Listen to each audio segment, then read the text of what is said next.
Sumating po ang biyaya, awa, habag, o kapalat, katotohanan, kapayapaan, pag-ibig mula kay Abay Hawa. Isang magandang umaga, tanghali, hapon gabi sa lahat po ng inaabot ng pangaral. Dito po sa Facebook Live, isang magandang umaga sa bawat isa at gawin po ni Abay Hawa na sa ating pong paksa. Ang paksa po natin ngayon ay yung nakalagay doon sa Job 38:7. Ayan. So, tayo po ay live ngayon, live dito po. Sana ho i-share din natin doon sa ating mga timeline. Ayan, meron na tayong viewer. Wala pa lamang nagkukomento dito sa ating live. Ayan, si Brad Emiliano Umali. Ayan. So, ang ating paksaho ngayon ay yung 38:7. So, nung nakaraang linggo regarding po dun sa yung katotohanan, ganun pa rin. Ang katotohanan kasi, bali doon sa 17 ng buwan, sabi niya, ibukod mo sila upang maging iyok sa pamagitan ng katotohanan, ng salita mo ay katotohanan. Pakabanalin mo sila sa pamagitan ng iyong katotohanan, ng iyong salita ay katotohanan. Labas sa katotohanan, siyempre, kasi nungalingan. Ayan, si Brad Carlo Roll, Sister Lisa Indinedli Corsiga. May tatlo na po tayong nagkomento. Ayan, Troy Corsiga. Ayan, magandang umaga sa bawat isa. So, nag-umpisa po tayo ng 8:58 or 8:59 So, alas 9 na rin halos. Ngayon, ano ba nakalagay dyan sa Job 38:7? Sa wikang English po ay when the morning stars sang together and all the sons of God shouted for joy. When the morning stars sang together and all the sons of God, meron po nakalagay na sons of God shouted for joy. Ito ho ay noong likhain niya ang mundong ito, di umano, sabi ng mga reliyon, yan daw, sons of God dyan, ay walang iba kundi mga anghel. Pagka binalikan natin yung Genesis 6:1-2, may nakalagay dyan napakarami na ng tao sa daigdig ng panahong yon. Nagkaroon sila ng mga anak na babae nang makita ng mga anak ng Diyos. Pinapatungkol nila ito sa anghel. Na mga babaeng anak ng tao ay magaganda at ang mga ito'y pumili sa kanila ng kanya-kanyang asawa. So dito naman, meron din binabanggit na anak ng Diyos. At ang sabi nila, ito raw ang wika ay mga anghel. Samantalang ang mga anghel ay wala namang sabi nga ho ay ari. Paano makikipagsiping? So ito ho yung mga aral ng mga relihiyon na atin pong ini-expose para ho doon sa kapakanan. Siyempre, unang-una doon sa mga kapatid sa kapulungan at doon sa mga makakapanood nito, loobin kami ni Abay Hawa na may magbukas si Abay Hawa ng pangunawa sa lahat po ng aabutin. Magandang umaga, Brad Rodelio Nava. Ayan. Sister Chris de la Cruz Kim, magandang umaga. So, meron tayong 1, 2, 3, 4, 5, 6. Juliet Umali, pito. May pito na po tayo, ano? Brad Melchor Pasis, walo na. May walo na po tayo yung viewers, ano? Yan. So, ang tinatalakay natin, ulitin natin, ay yung bang nakalagay sa Job 38:7 ay mga anghel. Mga anghel ng Diyos. Yun naman bang nakalagay doon sa Genesis 6:1-2 na mga anak ng Diyos anghel din ba? Tingnan nyo dalawang talata pa lang ito. Genesis 6:1-2 and then yung Job 38, ano? 7. Brad Nino Dimitillar, magandang umaga. Yan. So, tingnan mo natin kasi marami ho ang aral na dumating dito sa mundong ito na sabi nga natin, hindi mababasa Oo, hindi, doon sa kanilang mga salita, opinion, doon mo lamang makakita mga gawa-gawang aral. Doon sa Job 1:6, isang araw, dito nakaletra pa isang araw nagtipo ng mga anghel sa presensya ng Panginoon at sumali sa kanila si Satanas. May anghel and then doon sa 2:1 ng Job pa rin, isang araw muling nagtipo ng mga anghel sa presensya ng Panginoon. May footnote pa yan nakalagay ho doon, mga anghel sa literal mga anak ng Diyos. Ibig sabihin, pagka nakakita sila niyang Job 1:6 and then doon sa 2:1 ng Job at doon sa 38:7, pinapagpalagay nila na anghel. Anak ng Diyos, anghel, sabi nila. Pero tingnan natin sa kasulatan. Totoo ba na tinawag ni Abay Hawa na yung mga anghel ay anak niya? Anak ng Diyos? Totoo ba? Tingnan natin. Sabi ko dito sa Hebreo 1:4-5. Ang anak ay ginawang higit na dakila kaysa mga anghel. Tulad ng pangalan na ibinigay sa kanya ng Diyos ay higit na dakila. Sapagkat kailanman hindi sinabi ng Diyos sa sino mang anghel. Ito, letra por letra ho ito Ikaw ang aking anak. Mula ngayoy ako na ang iyong ama. Hindi sinabi hindi sinabi ng Diyos sa sino mang anghel, ikaw ang aking anak, mula ngayoy ako na ang iyong ama. Ni hindi rin niya sinabi sa kanino mang anghel, ako'y magiging ama at siya'y magiging aking anak. So itinatanggi pala ni Abay Hawa. Tama ho ba? Itinatanggi ni Abay Hawa na wala siyang tinawag na anak na mga anghel. So yung salitang anghel o anak ng Diyos, hindi pala tumutukoy doon sa mga anghel. Sino yun?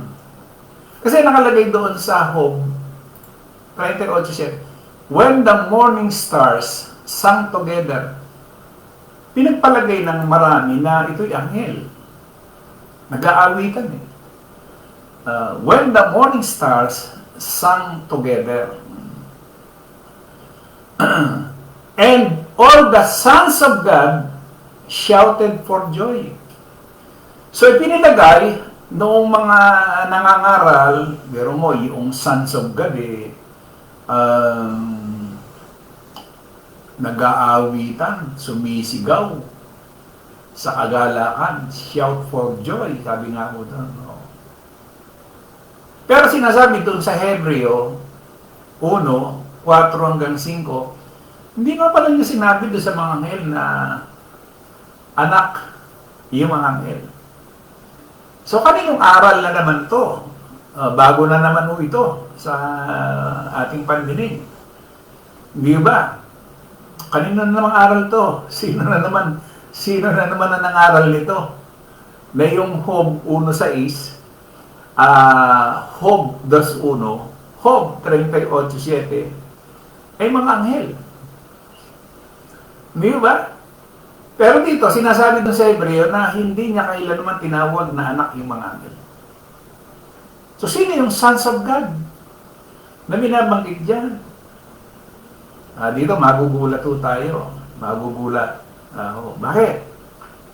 Bakit natin ikagugulat? Kasi may sa hinagap na kaisipan, maaaring hindi natin narating siguro kung loloobin ni Abayaw, baka ngayon lang. Sino yung sons of God na binabanggit dyan doon sa Job 38:7? Sa maliwanag letra por letra na sinabi doon sa Hebrew 1:4 hanggang 5, hindi sinabi ng Diyos sa sino mang anghel, ikaw ang aking anak. Mula ngayon ako na ang iyong ama. Ni hindi rin niya sinabi sa kanino mang anghel, ako'y magiging kanyang ama at siya'y magiging anak. Kaya nga yung isang nagpanggap na anghel dito sa Pilipinas, yung umaakyat sa sikatan ng araw, na di umano siya ay anghel, si Felix Manalo, sabi niya sa Hebreo 1, wala siyang sinasabi doon na ano sabi niya? Hindi sinabi ng Diyos sa sino mang anghel kung si Felix Manalo ay anghel para sa mga INC. Lumalabas, hindi pala siya anak ng Diyos. Napakatinding revelasyon to, Pero yung ilang miyembro, milyon, na pinaniwalaan nila na si Felix Manalo ay anghel ng Diyos o anghel na sinugo, Pero kahit kailan sinabi ni Abayawa, ang sinasabi niya, hindi sinabi ng Diyos sa sino mang anghel, ikaw ang aking anak. Hindi rin niya sinabi sa kanino mang anghel, ako'y magiging kanyang ama at siya'y magiging aking anak. Parang itinakwil, Pero mo, na-claim mo na ikaw ay anghel, pero dito, itinakwil ka ni Abayawa. Di ba? Aliwanag ko niya hindi niya sinabi sa kanino mang anghel. So kung si Felix Manalo ay isang anghel, itinakwil siya ni Abayawa bilang anak. Na pinaniniwalaan ng mga miyembro ng Iglesia ni Cristo na yung kanilang sugo ay anghel. Kung yan ay hindi tinanggap ni Abayawa, saan? Sa sila pupulutin. Magandang umaga, Sister Lolita Corsiga. Ngayon, tunguhin natin, sino ba talaga yung nasa 38:7? Ulitin ko sa English. When the morning stars sang together and all the sons of God shouted for joy. O sons of God, kung ito ay hindi anghel, sino ito? Kung ito ay hindi anghel, yung sons of God, sino ito? Sino sila? At saka may sagot dito ang kasulatan. Siya nga yung katotohanan, di ba? Ang salita mo ay katotohanan. Ayon dito kay Santiago, sa 1:17, sabi niya, sa FSB, ang bawat mabuti at ganap na kaloob ay nagmumula sa itaas, mula sa Ama na lumikha ng mga tanglaw sa kalangitan. Hindi siya nag-iiba o nagdudulot man ng anino dahil sa pagbabago. Ang Biblia Tagalog 1978, ang bawat mabuting kaloob at ang bawat sakdal na kaloob ay pawang buhat sa itaas na bumababa mula sa Ama ng mga ilaw na walang pagbabago na kahit anuman sa pag-iiba. Ang dating Biblia 1905, ang bawat mabuting kaloob at bawat sakdal na kaloob ay pawang buhat sa itaas na bumababa mula sa Ama ng mga ilaw. Ayan. Ano yan? Sa English ho kasi yan. Kapag binasa ho natin James 1:17, sabi niya, every good gift and every perfect gift is from above, and cometh down from the Father of lights, with whom is no variableness, neither shadow of turning. Ang tawag niya, the Father of lights. May binabanggit na Father, Father of lights. Nako, mukhang maraming magugulantang, no? Magandang umaga, Brad Sam, o Tony. Maraming magugulantang dito. Bakit? Pero mo, siya daw po ay ama ng ilaw. Babalikan ko ulit sa Tagalog, yung Santiago 1:17. SMB. Ang bawat mabuting pagbibigay at bawat ganap na kaloob ay mula sa itaas na nagbubuhat sa Ama ng mga liwanag na walang pagbabago ni anino man ang pagtalikod. ASMD. Lahat ng mabubuti at angkop na kaloob ay nanggagaling sa Diyos na siyang lumikha ng mga bagay sa langit. Tingnan nyo lumikha ng mga bagay sa langit na nagbibigay liwanag at kahit pabago-bago at paiba-iba ang anyo ng anino ng mga ito, ang Diyos ay hindi nagbabago. Alin yung pabago-bago, paiba-iba ang anyo? Alin ho yan? Yan ho yung nagbibigay liwanag dyan sa itaas natin. Ano ba yan? Ano ba yung mga nagbibigay liwanag? Magandang balita ni Biblia Tagalog, ang lahat ng mabuti at ganap na kaloob ay buhat sa Diyos mula sa Ama na lumikha ng mga tanglaw sa kalangitan.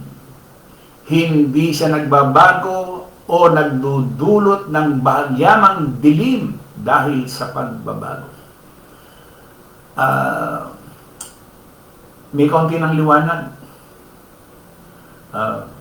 Brad Nolly Tungkuan, magandang umaga. May liwanag ng bahagya. Siya daw yung Father of Lights. Yung binabanggit doon sa 38:7 ng Job, anong sabi niya? Kasi nakalagay sa Tagalog ganito habang sama-samang umaawit ang mga bituin sa umaga at nagsisigawan sa tuwa ang lahat ng anghel. Ayan, nakaletra pa sa Tagalog. Pagdating doon sa footnote, ang nakalagay, lahat ng anak ng Diyos. So, yan ang paniniwala ng halos buong mundo. Buong mundo ang paniniwala na yung sons of God ay anghel. Samantalang ayon doon sa Santiago or doon sa Hebrew ay hindi niya kailanman tinawag na anak ang mga anghel. Di ba? Hindi sinabi ng Diyos sa sino mang anghel, ikaw ang aking anak. Mula ngayon ako na ang iyong ama. Hindi rin niya sinabi sa kanino mang anghel, ako'y magiging kanyang ama at siya'y magiging anak. Kuliwanag Ngayon, Pagka pinuntahan natin yung Blue Letter Bible, ano, doon sa salitang father o yung pater, ano, doon sa number 3, ang nakalagay doon, God is called the Father. Number 1, of the stars, the heavenly luminaries, because He is the creator, upholder, ruler. Sino daw? Siya daw yung ama. Nino? Ng mga stars, the heavenly luminaries. Ibig sabihin, sa dami ng mga nangaral hinggil dyan sa salitang anak ng Diyos, mas binigyan ng pansin na siya pala yung ama ng mga bituin at saka yung mga luminaries. Ano ba yung luminaries? Basa mo doon, batay, o doon sa dictionary.com, ano ho yun? Number 1, a celestial body such as the sun or moon. Naku po. Matindi ito. Yung sons of God na binabanggit doon sa 38:7, hindi mga anghel, kundi yan yung araw at buwan. Maging yung bituin. Matindi, ano? Paano yun? Paano mo yung mga nangaral at nagkandamatay na sila doon sa paniniwala na yung Job 1:6, yung Job 2:1, yung Job 38:7 ay mga anghel. Paano yan? Paano na sila? Nakakilabot pala, no? Pero mo, namatay sila na hindi nila naintindihan. Paano yun?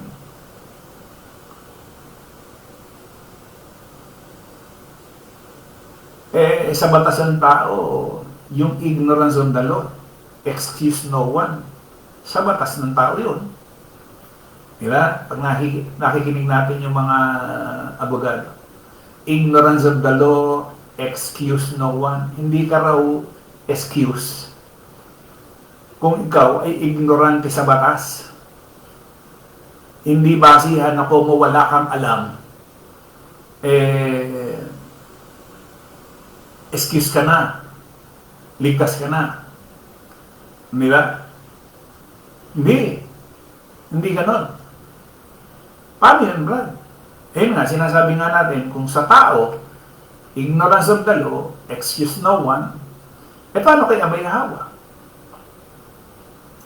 Yung sinasabi niya na wala na silang maidadahilan pa. Ayan, bakit? Ito pinag-uusapan natin, itong tinatalakay natin, nakikita naman ng sino mang tao, iyang buwan, bituin, iyang mga nasa taas, araw, nakikita naman. Nilikha niya yan.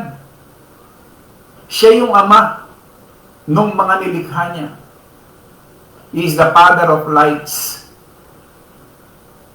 Di ba? So yung salita doon na sons of God, hindi talaga tumutukoy pala sa mga anghel. Tumutukoy ito doon sa mga nilikha niya na tinawag sila na sons of God. Paano yun, Brad? Sons of God shouted for joy. Paano yun? Hindi niyo ba alam na yan ay isang metaphor? Sumisigaw sa kagalakan, shouted for joy. Di ba? Kasi sabi doon sa ayan, pero mo, habang sama-sama umawit ang mga bituin, yung salitang bituin, talagang literal na bituin. At nagsisigawan sa tuwa ang lahat ng anghel, sons of God. Pero dito, anghel. Sinasabi nga doon sa Hebreo na hindi tinawag yung mga anghel na kanyang mga anak. Brad Nelomani. Paano yun? Hindi tinawag na yung mga anghel anak. O paano naging sons of God? So, yung sons of God na humihiyaw sa kagalakan ay walang iba, kundi yung bituin, yung araw, at saka buwan.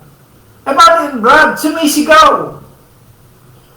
Hindi natin alam, maraming hindi alam na yan ay metaphor.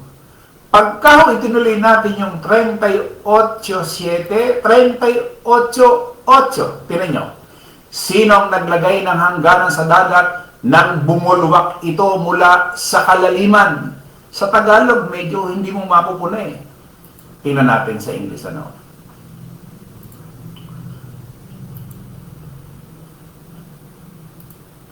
Sabi ho dito sa, di ba yung 7, when the morning stars sang together, so ibig sabihin, yung salitang morning stars talagang literal na mga bituin yan, sang together. Ayan, umaawit sila. Paano yung masasabi, Brad, na yan hindi mga anghel? Ayan. And all the sons of God shouted for joy. Pero mo, dito humihiyaw sa kagalakan, and then umaawit, magkakasamang umaawit. Sino ho yun? Kung yan pala ay bituin, yan pala ay buwan at saka yung araw, ibig mo sabihin, Brad, sila ay nag-aawitan? Sila ay sumisigaw at humihiyaw sa kagalakan? Opo, bakit? Tingnan ninyo sa 8.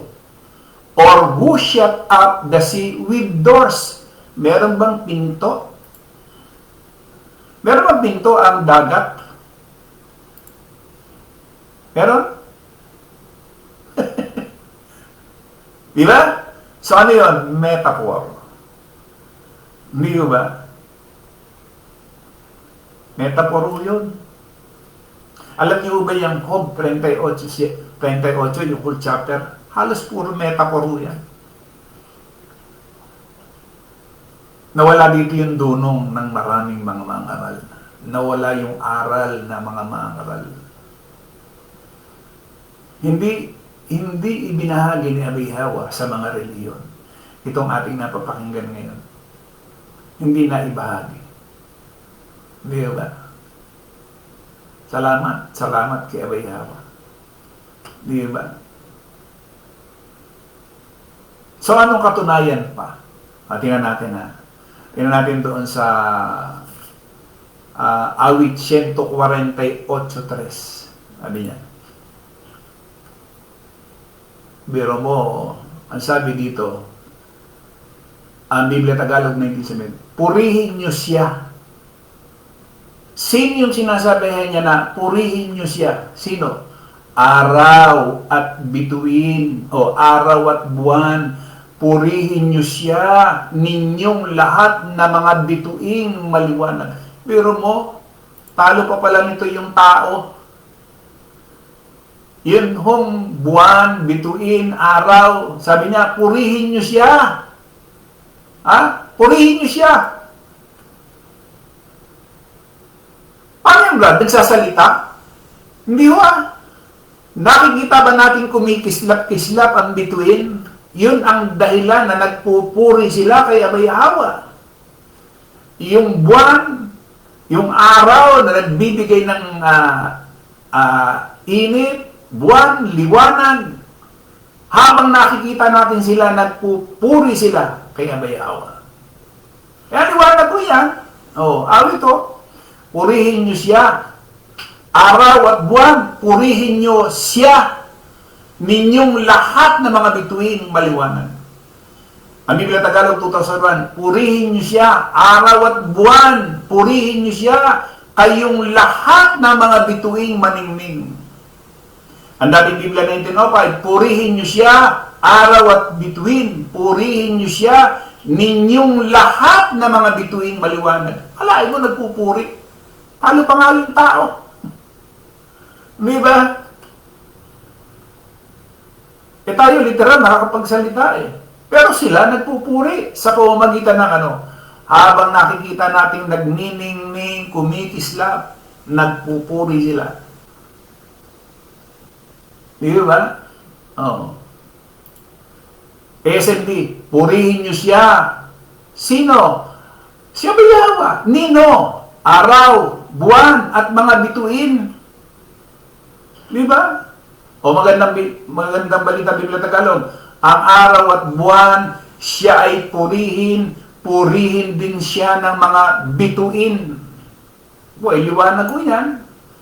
Kaya pag binalikan natin yung Santiago, ano sabi doon? Ang dati Biblia 1905, ang bawat mabuting kaloob at ang bawat sakdal na kaloob ay pawang buhat sa itaas na bumababa mula sa Ama ng mga ilaw. He is the Father of lights. Diba? Magandang balita Biblia Tagalog. Ito, maganda itong version na ito Ang lahat ng mabuti at ganap na kaloob ay buhat sa Diyos mula sa Ama na lumikha ng mga tanglaw sa kalangitan. Hindi siya nagbabago o nagdudulot ng bagyamang dilim dahil sa pagbabago. Ito, ginagamit ni Leah para yung si Abay Hawa ay hindi pwedeng magkatawang tao dahil hindi nagbabago. O di sala na naman. Nakita po ba ninyo?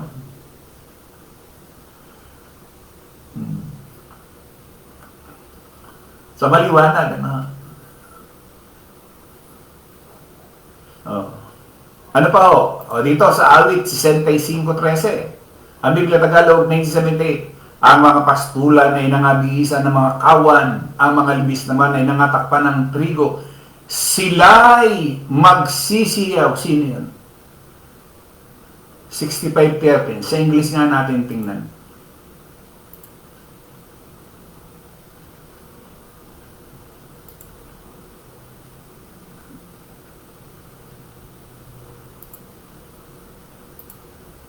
Ang nakalagay dyan, the pastures are clothed with flax. The valleys also are covered over with corn. They shout for joy. Sino yun? Sino yung sumisigaw? The valleys. Kaya ba yun daw, sabi niya, yun daw mga libis naman ay nangatatakpan ng trigo, sila'y magsisihiyaw sa kagalakan, sila naman ay nagsisiawi. O di, metaphor. Di ba?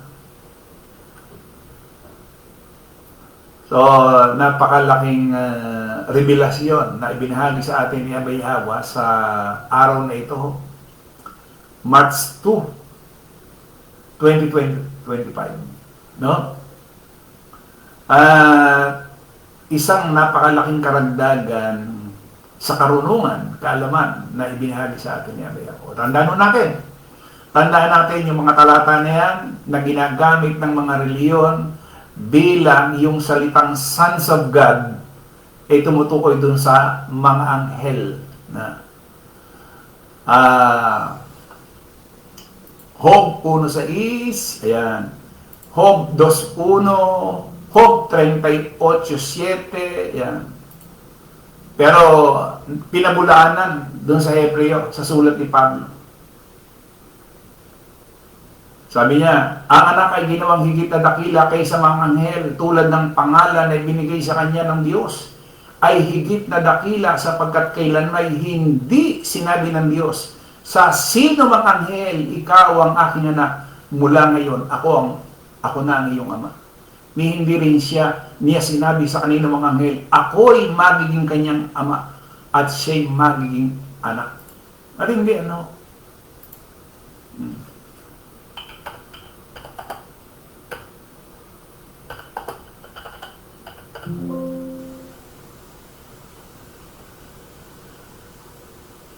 ibig sabihin,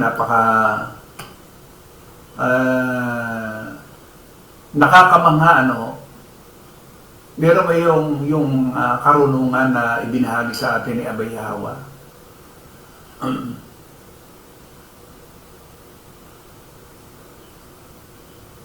Nakakamangha, yung pagka ikaw ay tinawag na anak ng Diyos. Juan 1:12, datapot ang lahat ng sa kanya ay nagsitanggap ay pinagkalooban niya sila ng karapatang maging mga anak ng Diyos. Sa makatigbagay ang mga nagsisisampalataya sa kanyang pangalan. Di ba?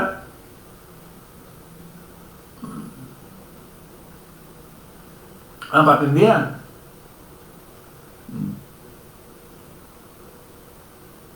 Otso 14 ng Roma, sapagkat ang lahat ng mga pinatnubayan ng Espiritu ng Diyos, sila ang mga anak ng Diyos. 8:16, ang Espiritu rin na nagpapatuto kasama ng ating Espiritu na tayo'y mga anak ng Diyos. Hindi, ano? Salamat kay Abay Hawa na talagang napakabuti niya, higit sa lahat sa kapulungan. Nagbahagi na naman siya ng isang karunungan, kaalaman, malalim, na hindi kailanman natin narinig sa mga reliyon. Siyempre, kung yun hong mga araw, buwan, bituin, nila pupuri, mas purihin natin si Abay Hawa. Sila nga nagpupuri, di ba? So yun po mga kapatid, siyempre, loobin ni Abay Hawa na patuloy natin siyang pasalamatan sa tuwi-tuwi na patuloy natin dakilain sa lahat ng ginagawa niya sa atin, sa ating mga tinawag niya sa kapulungan. Muli po, maraming pong salamat. Doon sa ating mga kapatiran na hindi nakapanood nitong live na ito ay lalagay din po natin ito doon sa ating YouTube. Ayan, no, ako'y babasa na doon sa mga komento ng ating mga kapatid. Magandang umaga. Ayan. Brad Emiliano Umali, Carlo Rol, Lisa Indinibli Corsiga, Troy Corsiga, teka.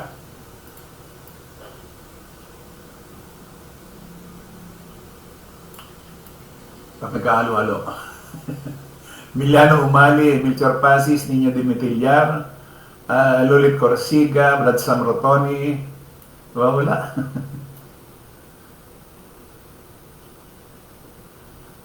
Palitin ko. Ayan. Noli Tungkua, Lisa Indinibli Corsiga, Carlo Rol, Brad Niño Dimitillar, Mel Umali, Melchor Pasis, Brad Sam Rotoni, Noli Tungkua, Niño Dimitillar, tama bro, at ang sinabi ng mga anak ng Diyos ay ang mga mananampalataya. Binasa ko yung muli, no?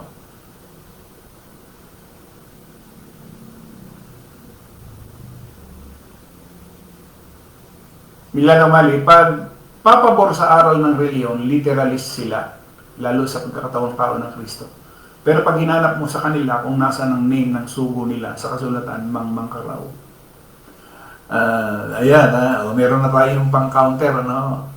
Doon sa nagsasabi na si Felix Manalo ay sugo bilang anghel, ibato natin yung Hebreo 1:4 hanggang 5. Hindi para tayo makipag-diskusyon, debate.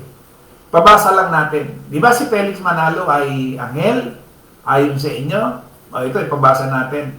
Yung 1:4, 5 ng Hebreo. Sila na po, basahin natin. Huwag na tayo. Kung sinasabi doon na hindi niya sinabi yung mga anghel, anak niya, o nasan si Manalo ngayon? Nasan si Felix Manalo? Sa bilang anghel. Matindi, siguro kahit si Soriano, hindi sumagi sa isip niya itong ating napakinggan. Hindi ba? Ayan, magandang umaga, Sister Eva Jacobe. Ayan. Magandang umaga po. Marami tayong pan dito sa FB. Doon sa, ayan, Sister Eva ako, magandang umaga. Sana every Sunday pagkaloloobin. Alas 9. Ayan. Sino pa ba? Sister Loren Paulan. Ayan. Brad Noli Tungkwa, salamat Abayahawa, bagong aral at KKK. So, sa lahat po ng ating mga kapatid na hindi nakasama, yun, i-reply natin doon sa YouTube. Itong ating live ngayon. So, muli tayo ay nagpapasalamat. Ang oras na natin ay 9:39. So, nagsimula tayo 8:58, 59 yata ako. So, halos gumugol tayo ng 40 minutos. Siguro, okay na ho ito. Naibigay na natin yung buod. Kompleto yan mga kapatid. Pero alam nyo bang, hindi lang yan. Pero ang nakapokus ko kasi tayo, doon sa 1 sa Ace, Hob 2-1, and then 38-7 ng Hob. And huwag natin kalimutan, pero mo, ang buwan, bituin, ang araw nagpupuri kay Abayhawa. Sana tayo na nasa kapulungan, magpuri, magpasalamat tayo kay Abayhawa. Ayan, huwag na natin kakalimutan. Ayun, muli maraming salamat sa lahat po ng ating mga kapatid na nakasama dito sa ating Facebook Live, Loben, sa susunod na linggo uli ho. Alas 9 pa rin ho. Ayan, kung loloben, ayan, yung ating araw-araw, hindi lang sa YouTube, Monday to Saturday, and then ngayon meron tayong live sa Facebook naman. So muli, maraming salamat at patuloy nating purihin, pasalamatan si Abayhawa sa lahat, higit sa lahat sa buhay na ibinahagi niya sa atin sa umagang ito ng linggo. Marso 2, ayan, bilis ang araw, 2025. Muli po, maraming salamat sa isang Diyos na ating tagapagligtas, sa pangalan ni Abayhawa. Sumakanya nawa ang kalwalatian, ang karangalan, ang pasasalamat, ang paghahari at ang kapangyarihan sa kauna-unahang panahon at ngayon magpakailanman siya nawa. Muli po, maraming salamat sa lahat ng ating mga kapatid na nakasama at sa lahat po na makakapanood ng video nito. Ay maraming salamat. Patuloy tayong patnubayan, gabayan ni Abayhawa at patuloy na pagkalooban ng pagpapala spiritual. Uli maraming salamat. Isang magandang umaga po sa ating lahat.